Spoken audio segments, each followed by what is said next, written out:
وناپرتی شہر کے داچا Lakshmaiah function hall میں منعقدہ وناپرتی اسمبلی حلقہ سطح کے اجلاس میں رکن اسمبلی توڑی میگھا ریڈی، پلاننگ بورڈ کے نائب چیئرمین جی چنا ریڈی، اسپورٹس اتھارٹی کے چیئرمین شیو سینا ریڈی اور ایڈیشنل کلکٹر خیمیا نائک نے بطور مہمانان خصوصی شرکت کی۔ اس موقع پر خطاب کرتے ہوئے M L A Megha Reddy نے کہا ہے کہ عوامی حکومت کے برسر اقتدار آنے کے 2.5 سال کے دوران عوام کے لیے کئی فلاحی و ترقیاتی پروگرام نافذ کیے گئے ہیں جنہیں ہر فرد تک پہنچانا ہم سب کی ذمہ داری ہے۔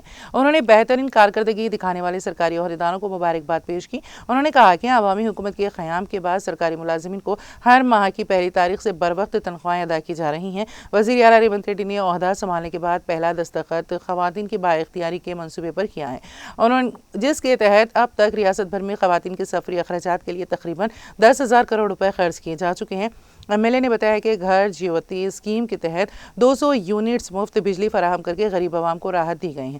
انہوں نے کہا کہ گزشتہ 10 برسوں میں ایک بھی راشن کارڈ جاری نہیں ہوا، جبکہ موجودہ حکومت کے دور میں وناپرتی حلقے میں 35,000 نئے راشن کارڈ جاری کیے گئے ہیں۔ اسی طرح رائتو بھروسہ کے تحت فی ایکڑ امداد کو 10,000 سے بڑھا کر 12,000 روپے کر دیا گیا ہے۔ انہوں نے مزید کہا کہ 1 کروڑ خواتین کو کروڑ پتی بنانے کے ہدف کے تحت خواتین گروپوں کے ذریعے 15 بسیں خریدی گئی ہیں۔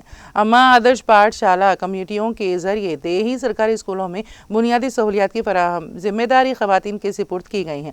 ہر حلقے میں 200 کروڑ روپے کی لاگت سے ینگ انڈیا انٹیگریٹڈ اسکولز تعمیر کیے جا رہے ہیں۔ وناپرتی میں پہلے ہی مرکزی ودیالیہ منظور ہو چکا ہے اور جلد نو ودیالیہ کے قیام کے لیے بھی اقدامات کیے جا رہے ہیں۔ اجلاس میں بتایا گیا ہے کہ پبلک گورننس ترقیاتی منصوبہ پروگرام کے ذریعے ہر خاندان تک سرکاری اسکیموں کو پہنچانے کے لیے ٹھوس اقدامات کیے جا رہے ہیں۔ حکومت کسانوں کی فلاح و بہبود کے لیے بھی سنجیدہ ہے اور فصلوں کی خریداری اور مالی امداد کے ذریعے کسانوں کو معاشی تحفظ فراہم کیا جا رہا ہے۔